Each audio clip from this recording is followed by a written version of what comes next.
Hello friends, welcome to the CollectAWrestlePalooza Man Cave. In today's video I'm going to show you how I display my WWF LJN 8-inch Wrestling Superstars action figures. I'm going to tell you why I feel like these are some of the more important pieces in my collection, and give you some tips on how to display yours. Let's have some fun. CollectAWrestlePalooza.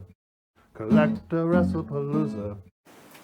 Okay, so starting with the shelf, as you can see, this is a plain white shelf. You can buy it at Target or any other big box store in your area. I think I found mine at Target, but one tip here is to buy more than you need. I have these 4 on display, but I have plenty more of them in my closet so that I can have the same shelf also on this wall here. As I expand my collection, I want it to be visible at all points in the room. And you might want to think about how many action figures you want on display in the future, regardless of what your current collection is. When I started, I only had 4 figures, so I bought one shelf. And then as I quickly expanded, I realized I wanted to have more shelves available of the same style so I could display more. I used this paper in the back and on the bottom here. It's somewhat of a wax paper, or I forget what it's called. Maybe it's called baking paper or baker's sheets or something like that. I like that it was brown and blends in with the red on the wall. I could, of course, have done it a lot more neat than I did, but I just wanted to get my figures up. And the advantage of doing that is that these figures are made of rubber, so over time they have a tendency to stick, and of course I want all of the touch points to be safe. So this surface here is not absorbent, it's somewhat slick, and these figures are not going to end up sticking to the wall and inheriting some red paint on them into the future. Now the figures themselves, remember again, these are made of rubber. They're designed to breathe, in my opinion. I don't harshly clean them. I think of this like an antique. If it has some original dust on it, that's okay to me. I would rather have it have the wear of the ages than to submerge this in water for long periods of time. I know there's differing opinions about how to clean these. I don't clean them much. I try to buy figures that are pristine when I purchase them, because I don't want to have to expose these to a lot of water and a lot of other things that might change the chemistry of the rubber.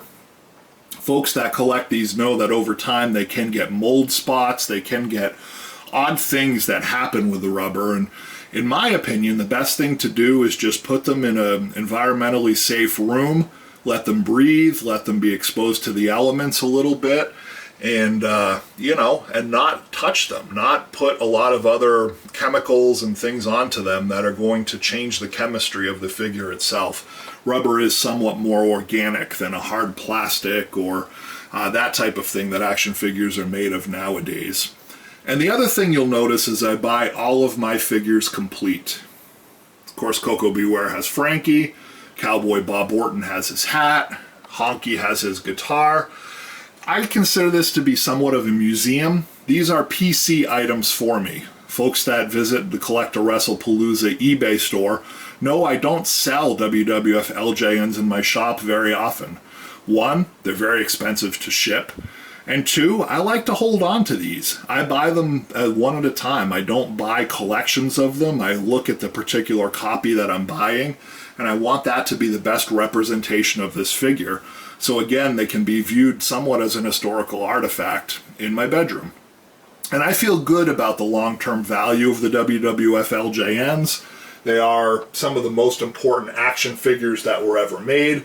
They have a loyal following 40 years after they were produced. And I just feel like they're somewhat unique in the action figure category because they bridge that gap between action figures that are designed to be played with and action figures that are designed to be displayed. And I feel like that's somewhat unique in the action figure collecting realm. And also it's the golden age of wrestling, and it's at a time when a lot of action figures were not coming out. So I like this series as something to collect into the future. Now, let's look at each individual wrestler. I'll tell you why I purchased it and a little bit of the history here. Big John Studd is a Series 1. I like this because it doesn't have any paint wear. $1 Million Man is somewhat rare. It was later on in the Wrestling Superstars line, maybe a series 7 or 8, I want to say, something like that. But his figure, or his body, is actually black. So the white and the flesh tone was painted on the figure instead of it being the Big John stud would be a flesh colored rubber with white and red painted on it. This one is a black colored rubber with white and flesh and green painted on it. And for that reason, it's very, very hard to find this series with complete faces. So this is a nice pristine copy of the $1 Million Man. Did spend a little bit of money on him. Same thing with Honky. His face is almost free of wear. Very, very difficult to find a Honky Tonk Man in this good condition, complete with a guitar. Mr. Wonderful Paul Orndorff, just a pristine copy of Paul Orndorff. Folks that don't remember Mr. Wonderful, if you want to see some good YouTube videos, watch him with Hulk Hogan transitioning from a babyface back into a heel. He was not a natural babyface. I just love watching him try to be friends with Hulk Hogan. He's just so much better, in my eyes, being under Bobby the Brain Heenan as a heel.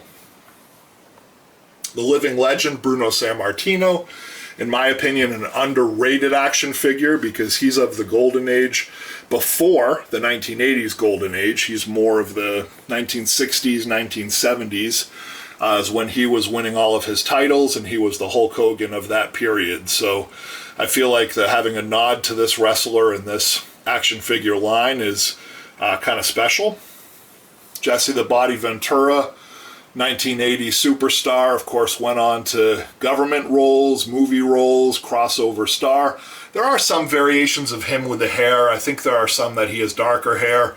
This is a light hair variation of him, but I'm not sure if it's an actual variation or just a misprint from the factory. Cowboy Bob Orton with his hat, again, in really, really good condition. Koko Ware with Frankie, also in very good condition. Another Series 1 superstar, Iron Sheik. I feel like this one was more abundantly made, but it's hard to find them in good condition because he would always be receiving leg drops from Hulk Hogan. We got Hillbilly Jim with his hat. And then over here we have two variations of the same figure. They put SD Jones out with a Hawaiian shirt and with a red shirt. He was squashed by Andre the Giant, or excuse me, by King Kong Bundy in WrestleMania 1. Was a mid-carder, not a huge superstar, so the fact that he has two different figures in the line is somewhat unique and an interesting story. We've got Tito Santana with purple trunks. They did put him out with white trunks as well as part of the Strike Force tag team. That's a rarer action figure than the one I own. I chose the purple Tito because it was in immaculate condition. We've got Jake the Snake Roberts with Damien.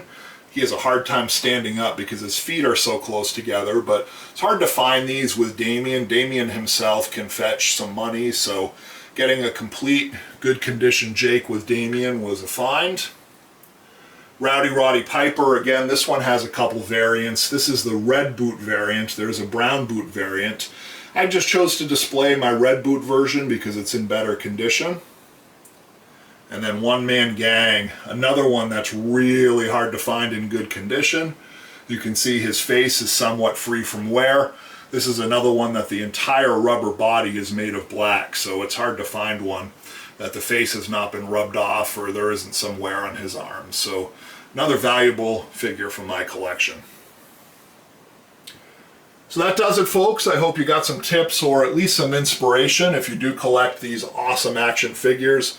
One style of displaying them, this is how I choose to do it. It's what I like, and whatever works for you, of course, is the best thing to do for you. But if you want to display them like this is how it looks.